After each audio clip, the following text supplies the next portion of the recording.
Esto es Hablemos de Mercado con Juan Cruz Campero y Manuel Caballero. Una mirada a las finanzas y la economía.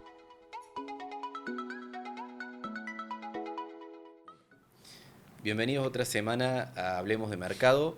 Esta semana tenemos, novedades sobre, más que nada vinculadas a una charla que dio Toto Caputo, el ministro de Economía, donde se habló mucho sobre qué va a pasar con las reservas, cómo piensan acumular, cómo se va a pagar la deuda en el mes de enero, que es deuda en dólares, un vencimiento bastante importante. Obviamente siempre vamos a hablar del dólar, del riesgo país, de qué podemos hacer con nuestras carteras, dónde tenemos oportunidades de inversión. Pero bueno, para ir arrancando, te cedo la palabra a Manu. Contanos un poco sobre el tipo de cambio, el esquema de bandas que se confirma. Todas las semanas estamos con el tema de si se van, se quedan, pero bueno, actualizanos un poquito. Bueno, ahí la reunión del otro día arrojó como un poco más de claridad en términos de lo que venía viendo el mercado. Caputo igual lo venía diciendo en todos los medios posibles al hecho de que iban a mantener el esquema de bandas, pero bueno, lo volvió a reafirmar y eso en algún punto, bueno, te empieza a mostrar un escenario que el mercado también, en algún punto también lo convalida, ¿no? O sea, cuando uno ve toda la dinámica de la curva de futuros, ¿sí? Que es, a lo mejor puede ser un poquito más sofisticado, pero a ver, ¿qué implica eso? Es cómo ve el mercado el tipo de cambio de acá para adelante. Empieza a ver de que el mercado lo está viendo muy cercano al esquema de bandas, ¿sí? O por lo menos, o dentro del esquema de bandas, en algún puntito se te va, pero de todas maneras, a ver, es como que empezás a creer en el relato del gobierno, ¿sí? Ese detalle no es menor porque siempre en todo tipo de escenarios, ¿no? En el cual el mercado se te da vuelta es cuando empieza el despelote, ¿no? O sea, y en eso Toto Caputo lo tiene bastante claro. Después, a ver, datos para sumar acá, que lo habíamos hablado nosotros y también me parece muy relevante para ver de cara al futuro qué es lo que va a pasar, ¿sí? El dato que estaba dando vuelta es que desde abril del 2025 más o menos a octubre, antes de las elecciones, hubo 22.000, 23.000 millones de dólares para atesoramiento, es decir, plata que compró personas físicas, individuos, empresas, para, para guardar, digamos, ¿no? Para, en realidad, personas físicas, ¿sí? Para hacer frente a cualquier escenario, digamos, electoral, ¿sí? Cobertura, 100% Cobertura, cobertura. 100%. El último mes, ¿sí? Esa demanda subió a 5.000 millones, es decir, más de una tercera parte fueron una cuarta parte de eso, ¿sí? Fue el último mes antes de las elecciones. ¿Eso qué implica? Hubo como una demanda muy fuerte de dólares, y eso tiene que ver por el miedo, ¿no? O sea, a ver, era el miedo generalizado de la sociedad por un resultado electoral adverso. Bueno, eso se da vuelta siempre, ¿no? Y es un poco lo que veníamos hablando nosotros. Cuando empezás a ver que la economía se normaliza, decís, che, estos dólares los tengo al vicio acá guardado y necesito salir a pagar mis cosas. Y empezamos a ver eso, ¿sí?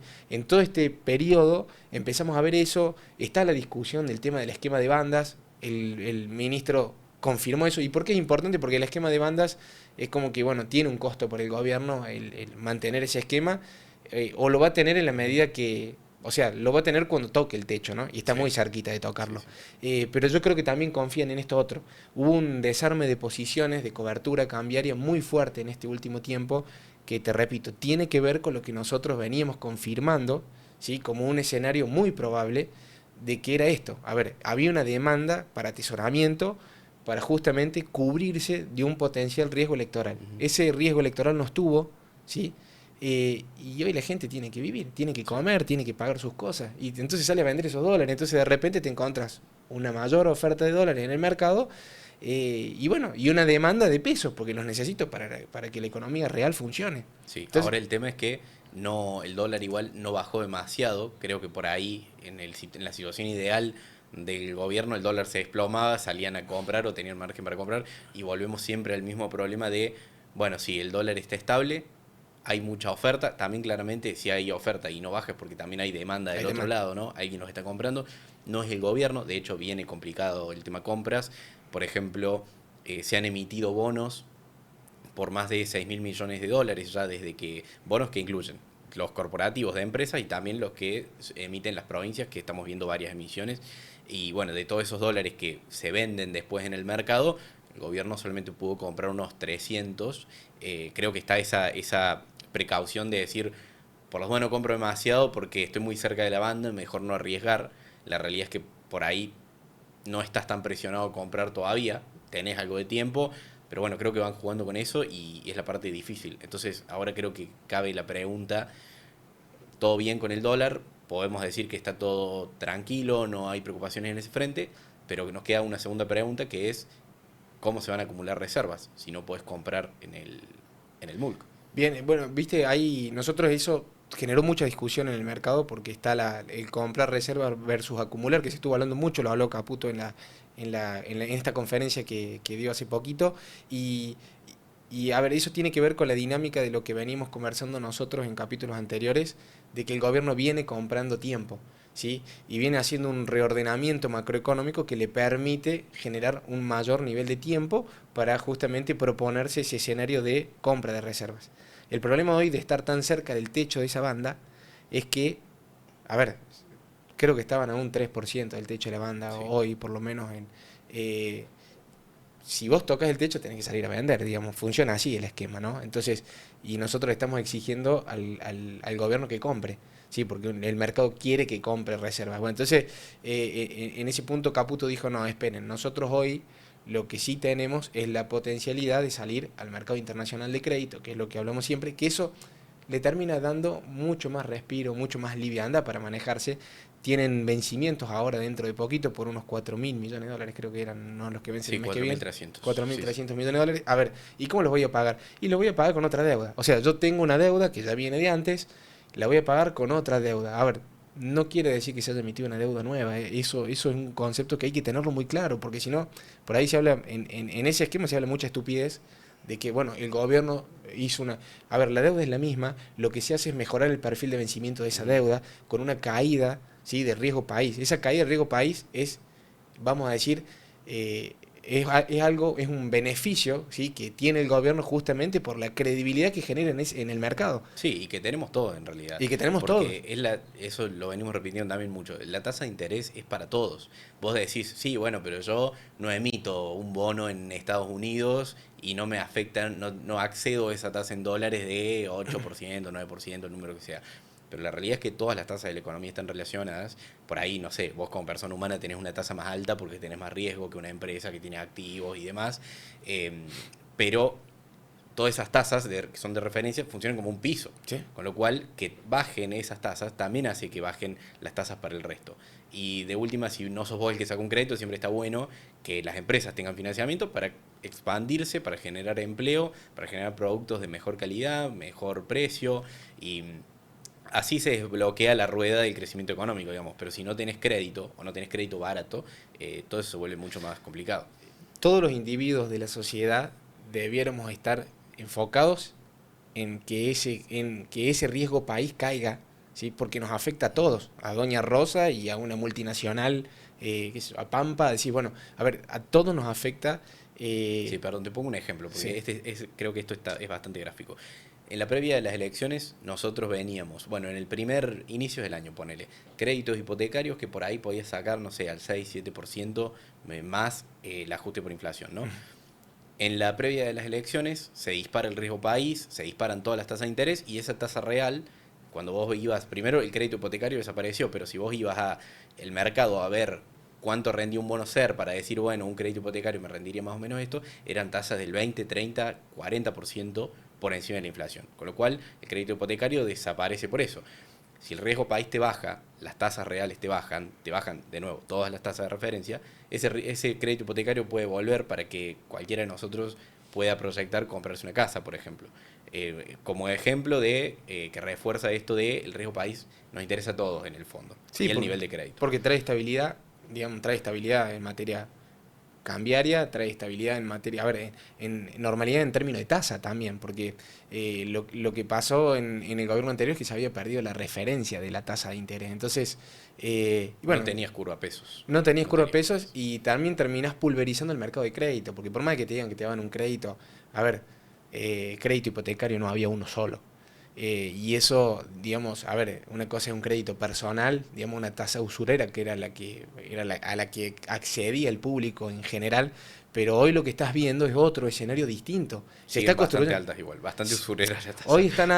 Hoy están altas, es cierto, pero también hay una cuestión de rezago siempre Sí, de los mismos bancos, vamos a ser honestos. O sea, siempre es como que es el último eslabón, viste, en ajustarse a la dinámica del mercado de tasas de ese momento. O sea, y bueno, tiene su lógica porque el banco también tiene su negocio y va mitigando esa exposición al riesgo, porque convengamos que hasta que el banco no ve que se haya normalizado 100% todo, tampoco se va a largar darte un crédito de $300.000 a vos a decirte, che, mira, te lo doy a tasa fija. Pero bueno, el camino que se está haciendo es ese sendero, y es como que el mercado empieza a creerlo. Esa es la parte más, digamos, más positiva. Que es esta dinámica de la curva de futuro, para el que no está en el mercado, es justamente, a ver, qué implica que se haya normalizado eso y que las operaciones, o sea, toda la curva de futuro de acá para adelante esté dentro del esquema de bandas, es que el mercado empieza a creerle al gobierno, a decir, bueno, el dólar va a estar en este valor, no se va a mover de esto. Y eso está buenísimo. sí, obviamente a la hora de dar previsibilidad y demás, y como vos decís, en la que una variable se te empieza a ir y las otras se empiezan a ir también.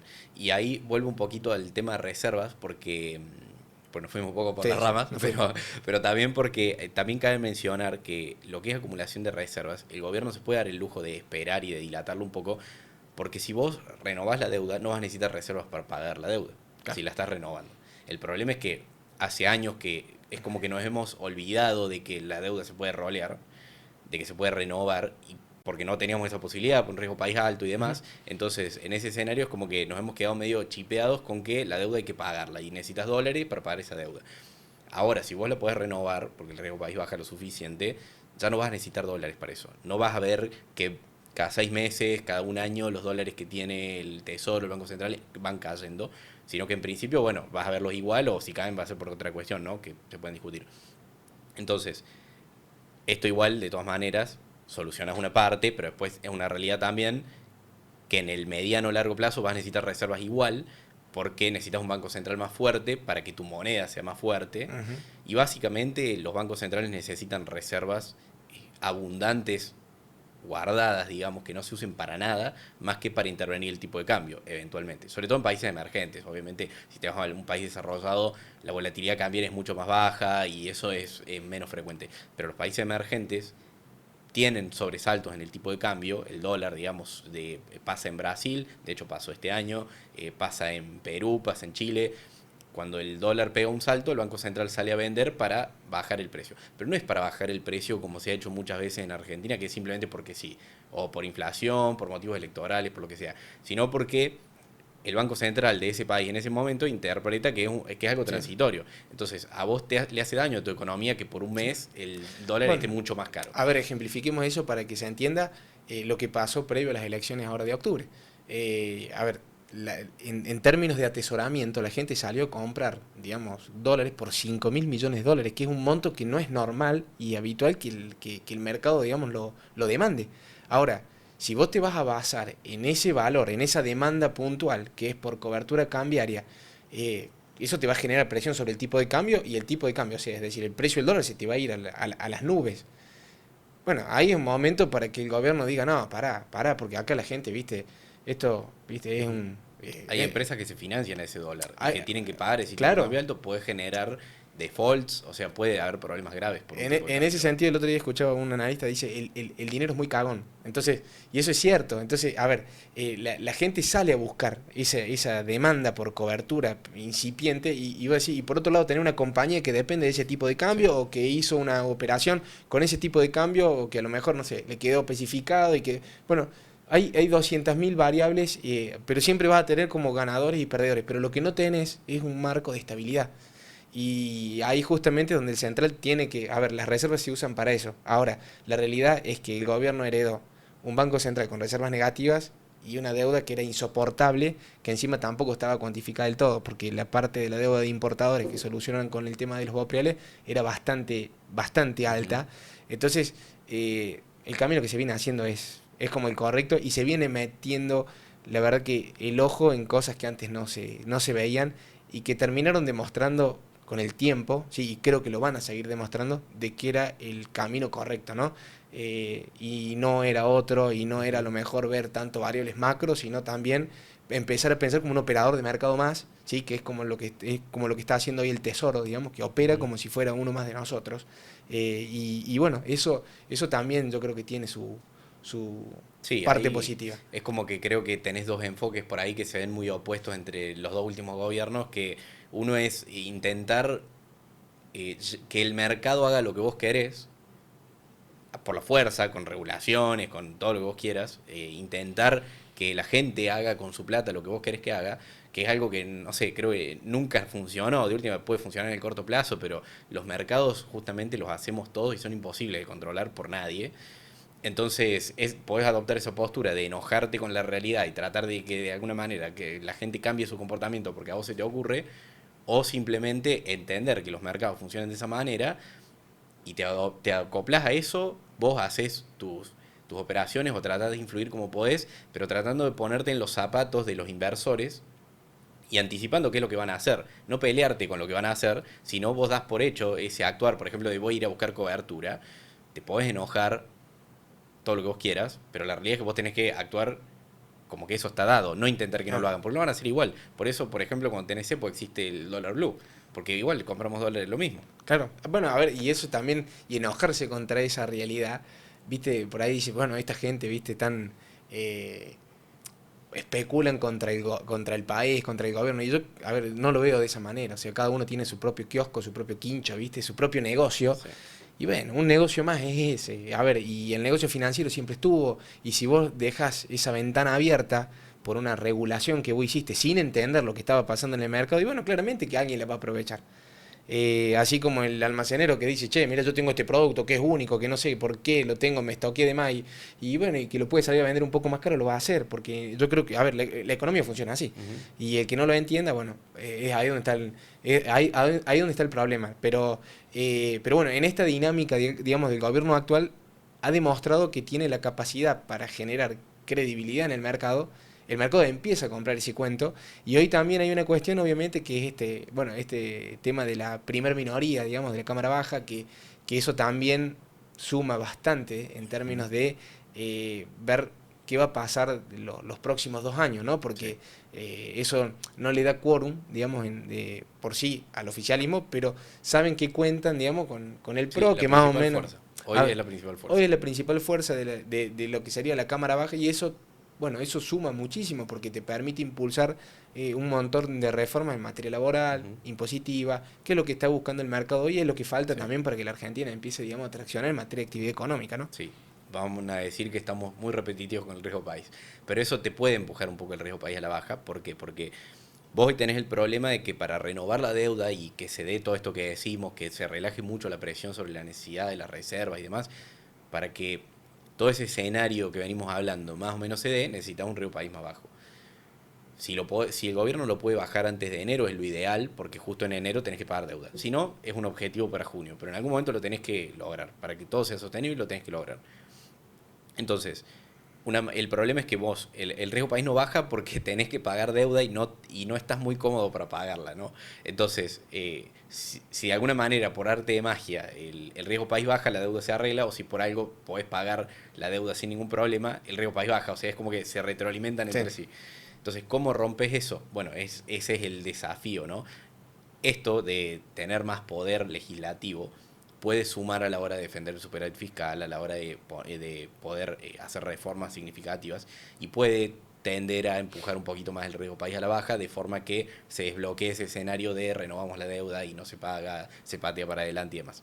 Difícil creo, porque no sé qué tanta importancia se le puede dar en esos términos. Quizás te puede bajar 50, 100 puntos, no es una cosa que Bueno, vas a hacer demasiado. después ahí sumarte en esa retroalimentación que comentas vos, decir, justamente ahora se estaba hablando de que ahora vienen vencimientos por los Ujú. 4.300 Sí, millones, creo que dijiste claro, recién. eso iba, perdón. Te hago un paréntesis ahí. Porque justamente la otra alternativa para bajar el riesgo país es que vos des mucha seguridad de que la deuda se va a pagar.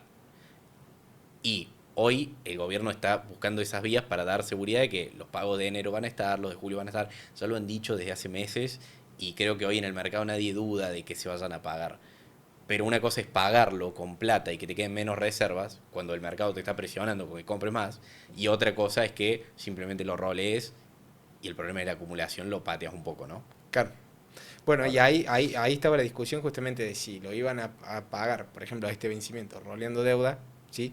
Justamente, a ver, el nivel de riesgo país no está a ver, está bajo, mucho, o sea, muchísimo más bajo que cuando el gobierno arrancó, pero tampoco está en un nivel a lo mejor que te hace sentir cómodo como para salir a pedir un gran préstamo en el mercado internacional de crédito. Vamos a ser honestos, todavía falta, digamos, mucha tela por cortar y no estamos en los mínimos que creo que fueron los de enero 25 los de Sí. este año. Entonces, en ese sentido, es como que estaba esa disyuntiva de decir, che, el mercado, ¿qué va a salir? ¿A rolear deuda? Bueno, también estaba la potencialidad de pedir hacer un repo por unos 7 mil millones de dólares, creo que era. Pero bueno, ahí el tire y afloje es eso, che, pago, garantizo ese pago o tomo deuda, digamos, con lo justo y trato de... A ver, yo creo que el gran crédito que va a tener que pedir la Argentina va a ser mucho más adelante, ¿no? O sea, no es hoy. Hoy las condiciones todavía no están dadas, falta un poquito más. Sí. Y el mercado inclusive te diría que está más cauto, porque si en enero del 25, sí, tenemos un nivel de riesgo país más bajo que el que tenemos hoy, Sí. es como que se había a lo mejor manejado un poco el mercado en enero del 25 o no, o hoy estamos demasiado cautos. Yo creo que... Sí. Yo Las creo dos que, por ahí, las dos. Teníamos cepo en enero todavía, por todavía. ejemplo. Claro, entonces es como que, a ver, pasó mucho, es más, desarmaron la LEFI con todo el quilombo que fue eso, a ver, desarmaron eso y hoy estamos acá, che, y tuviste un resultado Sí. electoral extremadamente positivo, entonces hoy en materia económico-financiera estás mucho mejor parado que lo que estaba en enero del 25, pero bueno, el mercado dice hoy, che, yo te creo hasta acá, o sea, todavía falta un poquito más, ¿sí? A ver, y resumiendo esta idea, este nivel de riesgo país nos interesa a todos, no solamente al gobierno para salir a pedir deuda en el mercado internacional de crédito, sino a la empresa, ¿sí? Y a todos los individuos, digamos, de la economía en general, a Doña Rosa, al que sea que va a sacar un crédito personal, porque es la métrica, digamos, que te termina mostrando la tasa de interés, digamos, la cual, digamos, se termina ajustando después todas las variables, las tasas de interés en pesos, ¿sí? Y bueno, y la inflación también, digamos, tiene su correlato, digamos, ¿no? Con todo Sí. eso. En palabras de Toto Caputo respecto del pago de deuda de ahora de enero, el gobierno estaría apuntando a llegar con un riesgo país más bajo y renovar la deuda. Ese sería el objetivo Sí. principal. Segundo, si eso no funciona, el repo que vos decías. Eh, Hay bancos privados que habrían ofrecido hasta 6.000, 7.000 millones de dólares. El gobierno solamente necesita 4.300, que es lo que habría que pagar. Quizás toman más, quizás toman menos. Toto Caputo dice que lo están estudiando. Ahora, en principio, siempre se puede creer o no creer, ¿no? La realidad es que exista esa alternativa ya es un paso a favor, porque siempre el mercado se maneja con expectativas. Entonces, si vos decís, che, pero si tenés dos planes activos para pagarme, es mejor que uno. El mercado siempre te recompensa eso, ¿no? Las expectativas hacia adelante, siempre tenés que tratar de moldear expectativas, pero bueno, esos son las dos vías para cumplirlo. Y en esta línea, ya que hablamos del dólar y lo vemos bastante estable, ya hablamos de riesgo país, que está un poco alto, debería bajar.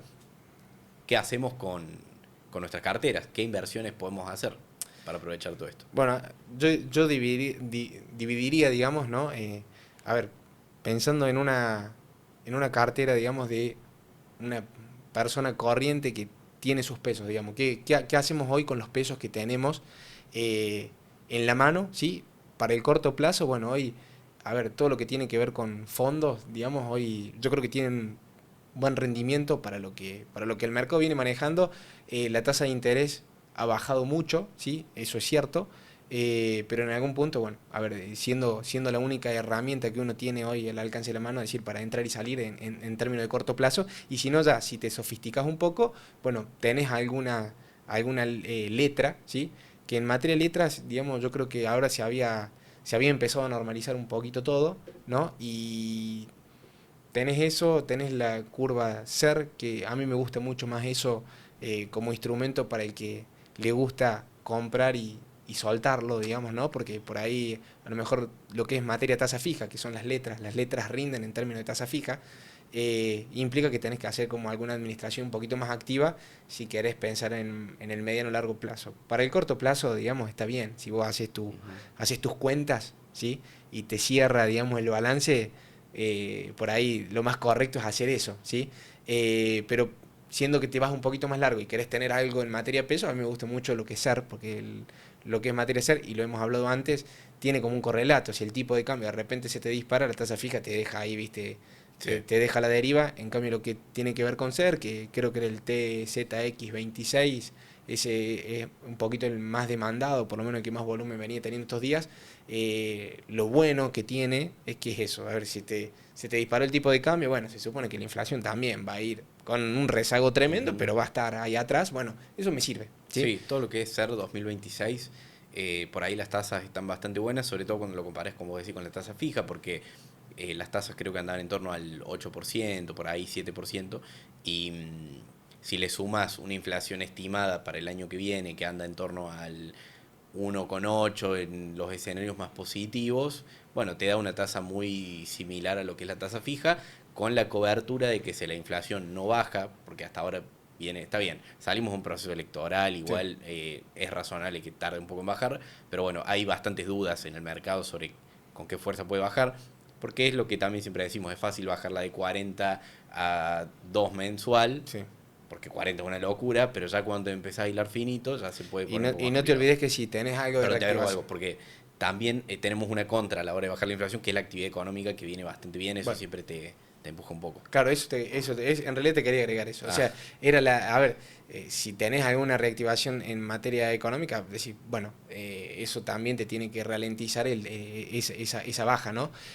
Pero, digamos, si uno tuviera que hacer una secuencia en decir, bueno, y tenemos que pensar hoy eh, más globalmente qué hacemos con los pesos, uno tiene que hacer el análisis de todo lo que venimos hablando hasta ahora, ¿sí? Decís, bueno, a ver, si yo pongo mi cartera en pesos, ¿sí? Es porque estoy apostando a que la tasa, ¿sí? Vamos a decir entre comillas, tenga un rendimiento mayor que lo que es el tipo de cambio, ¿sí? O por lo menos en el corto, mediano plazo, a ver, cada uno puede tener su view, digamos, ¿no? En ese sentido. Pero ya dijimos, el mercado hoy cree que el tipo de cambio va a estar en lo que es el esquema de bandas, ¿no? Ujú. Eh, y entonces el peso se vuelve atractivo, ¿sí? Por lo menos a las tasas que más o menos están hoy, se vuelve atractivo por lo menos de corto plazo, ¿sí? Si uno quisiera mitigar un poquito de riesgo, pero para capital de trabajo parece como que es una buena alternativa hoy lo que tiene que ver con materia de pesos, ¿sí? El mercado le cree, ¿sí? Al gobierno de que se van a mantener dentro de un esquema de banda y eso lo ves con el tema el tema de los futuros. Después, por otro lado, decís, bueno, si yo no creo eso, bueno, obviamente tenés mil opciones. Y después, por otro lado, tenés el otro punto, es el desarme de cobertura cambiaria, que es lo que hablamos la semana pasada, el de las LELINK que vencieron por unos, o sea, eran como 4.500 millones de dólares, pero ahora, sumado entre lo que se vendió en el FX más el desarme de coberturas con este tipo de instrumentos, ¿sí? Que es el LELINK, que son instrumentos que están a todo tipo de cambio oficial, te dan una pauta de un desarme de posiciones de 6.500 millones de dólares, más de lo que se compró en el mes de octubre, Ujú. ¿sí? Está bien, para atesoramiento persona física en físico, ¿no? O Sí, sea, sí. pero no importa, es como para que tengamos el nivel de envergadura de lo que está pasando hoy en el Ujú. mercado. El Sí. mercado hoy ves una venta de dólares importante, ¿sí? Ves compañías que están empezando a tomar deuda en dólares, que son dólares que ingresan al país, ¿sí? Entonces, bueno, salvo que vos pienses otra cosa distinta, o sea, todos esos caminos conducirían a tener cierta estabilidad cambiaria y a pensar en que vas a tener un dólar que se va a mantener así, como dice Caputo, ¿sí? Ujú. Sí, en principio sí, durante los próximos meses, Sí, porque es como que también se han dado varias situaciones como lo que vos decís. Hoy, si tenés demanda de dólares, está un poco mitigado porque tenés toda esa oferta de emisiones y también tenés, bueno, la estacionalidad que viene el mes de diciembre y generalmente preferimos pesos porque hay mucho gasto, ¿no? Y después tenés ya durante el primer semestre siempre liquidaciones del agro que también te van a generar estabilidad en ese sentido. De todas maneras, no está mal invertir en dólares. El que tiene dólares y proyecta su cartera en dólares y la idea es tener dólares en el largo plazo, digamos, querés generar cada vez más capital en dólares y a veces no es tan buena idea eh, tener demasiados pesos, o sea, eliminar el riesgo cambiario siempre que puedas. Si tu objetivo es estar en dólares, mete dólares. Si tu objetivo es estar en pesos, mete pesos. y trata de no jugártela en ese sentido. Si te la querés jugar con lo que sería un carry trade, bueno, por ahí es un buen momento para hacerlo, por esto que hablamos del dólar relativamente estable. Por ahí no con toda la cartera, obviamente, pero un poco sí, vas regulándolo. Pero bueno, también tenemos todo el universo dólares. Sobre todo a mí me gusta mucho el Bospero del 28, por ejemplo, porque considero que si bien el mercado como que no me parece que lo penaliza porque vence en el 2028, después de Milei. Claro, después de Milei, que si no renueva el mandato sería otro gobierno. La realidad es que creo que si este gobierno deja las cosas medianamente ordenados, no debería ser un problema el 2028. En todo caso, puede ser el 2030, el 2031. Entonces, a mí me parece que la tasa que te paga hoy compensa ese pequeño riesgo adicional. Creo que está en torno al 10%, una cosa así, ¿no? Sí, sí, 9,5, 10, a veces está un poquito Sí, más de y 10. yo creo que a medida que nos vayamos acercando, digamos, al fin de este gobierno, en el caso de que siga todo como está, que siga todo bien, bueno, se va a ver inclusive como un título mucho más atractivo, ¿no? O sea, y después, bueno, después también, si quisieras un poquito más de riesgo en materia cartera, tenés todo lo que tiene que ver con la curva soberana. Yo creo que ahí, bueno, tenés algunos títulos que se venían viendo con mucho atractivo, todo lo que tenía que ver con la parte más larga de la curva, GD41, GD35, fueron los que me parece que tuvieron un poquito más de volumen esta semana. Bueno, son los títulos que más van a subir si Argentina sigue en este sendero, digamos, de caída de riesgo país, de normalización. Son los títulos que más plata te van a hacer ganar de corto plazo, ¿no? Sí. Y después tenés los más cortos, ¿sí? Que tienen su riesgo también, pero tienen un gran porcentaje de amortizaciones durante el gobierno de Milei, con lo cual vas a ganar menos, pero tienen buenos rendimientos también. O sea, creo que Te sumo una idea, ya que estamos hablando de soberanos. Sí. Siempre hay una diferencia entre los GD y los AL. La diferencia es que el AL es ley local y el GD está regido por la ley extranjera. Esos spreads que le llamamos, que es la diferencia entre uno y el otro, siempre el local te rinde más porque es percibido como un poco más riesgoso, sí, siempre, porque la ley argentina, bueno, no es tan buena como la ley extranjera. En un escenario donde la probabilidad de que no te paguen es muy baja, esa diferencia debería ser muy chica, porque muy chica. Si te van a pagar, ¿para qué vas a pagar más caro un bono en Estados Unidos que uno acá si te lo van a pagar y vas a cobrar lo mismo? Los bonos de ley extranjera por ahí son más demandados que los locales, solamente cuando esté ese miedo que no te paguen, porque la ley te protege mejor allá que acá. Pero en un escenario, en estos días ha habido algunas oportunidades de ese tipo, donde, qué sé yo, una L30 te rinde bastante más que un GD30 y bueno, por ahí vale la pena cambiarse a la L porque... Sí, porque te rinde un puntito y medio más por ciento y bueno, que termina siendo así es. un buen diferencial, digamos, así y es. El riesgo a lo mejor no está tan latente como con un gobierno como el anterior, ¿sí? Claro. Entonces un poco el mercado hace ese análisis y dice, che, mira, si esto me paga un 1,5 más, porque es ley argentina, bueno, yo creo que el gobierno va a pagar, o sea, pero digamos todo el resto del título es como que son similares, digamos, sí, en términos de amortización. Sí, sí. Bueno, creo que con eso, Juan, tenemos cubierto todo el capítulo. Así es. Bueno, nos vemos la semana que viene en otro capítulo de Hablemos de Mercado.